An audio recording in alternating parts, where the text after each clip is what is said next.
মারমা সম্প্রদায়ের সাংগ্রাই উৎসবের মধ্য দিয়ে রাঙামাটিতে শেষ হয়েছে ক্ষুদ্র নৃগোষ্ঠীদের বর্ষবরণ এবং বিদায় উৎসব। রাঙামাটি স্টেডিয়ামে সাংগ্রাই উপলক্ষে অনুষ্ঠিত হয় জল উৎসব এবং সাংস্কৃতিক অনুষ্ঠান। এতে নৃগোষ্ঠী সম্প্রদায়ের তরুণ তরুণীরা নেচে গেয়ে জল ছিটিয়ে পুরাতন বছরকে বিদায় এবং নতুন বছরকে বরণ করে নেয়। উৎসবে মেতে ওঠে সব সম্প্রদায়ের মানুষ। আহ্বান জানানো হয় সম্প্রীতির বাংলাদেশ গড়ে তোলার। মোহাম্মদ সোলাইমানের প্রতিবেদনে বিস্তারিত। বর্ণাঢ্য আয়োজনে পার্বত্য চট্টগ্রামের নৃগোষ্ঠীরা বাংলা বর্ষবরণ উৎসব পালনে ঐতিহ্য সৃষ্টি করেছে। প্রতিটি নৃগোষ্ঠীর রয়েছে নিজস্ব সংস্কৃতি।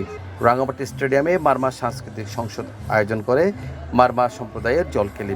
উৎসবে যোগ দেন পার্বত্য চট্টগ্রাম বিষয়ক মন্ত্রী দীপেন দাওয়ান ও প্রতিমন্ত্রী ব্যারিস্টার মীর হেলাল।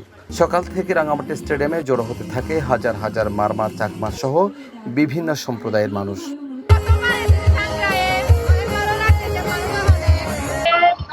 একটা ঐতিহ্য, আগে থেকে আমরা এটা পালন করে আসছি। তো আজকে আমাদের এখানে মাত্র হচ্ছে পানি খেলা, সবাই খেলে এখানে নতুন বছর আসছে আর এখানে আমরা সবাই আনন্দ উৎসব করি। এখানে চাকমা, বাংলা সবাই মিলে আমরা উৎসব করি। এটাই তো পানি খেলা, সবাই মিলে উৎসব করছি। মারমা তরুণ তরুণীরা একে অপরের গায়ে জল ছিটিয়ে উৎসবে মেতে ওঠে।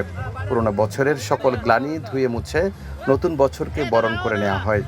পুরানো বছরের যত গ্লানি, দুঃখ, বেদনা আছে ওগুলোকে ধুয়ে মুছে নতুন বছরকে স্বাগত জানানো, আগামী বছরের মধ্যে ভালো থাকার জন্য।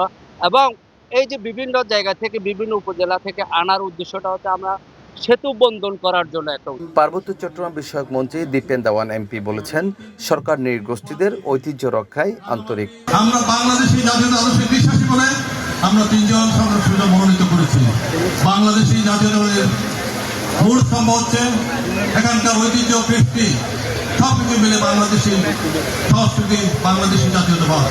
নতুন বছর পার্বত্য চট্টগ্রামে শান্তির সুবাতাস বয়ে আনবে এমন কামনায় শেষ হয় এবারের বর্ষবরণ উৎসব।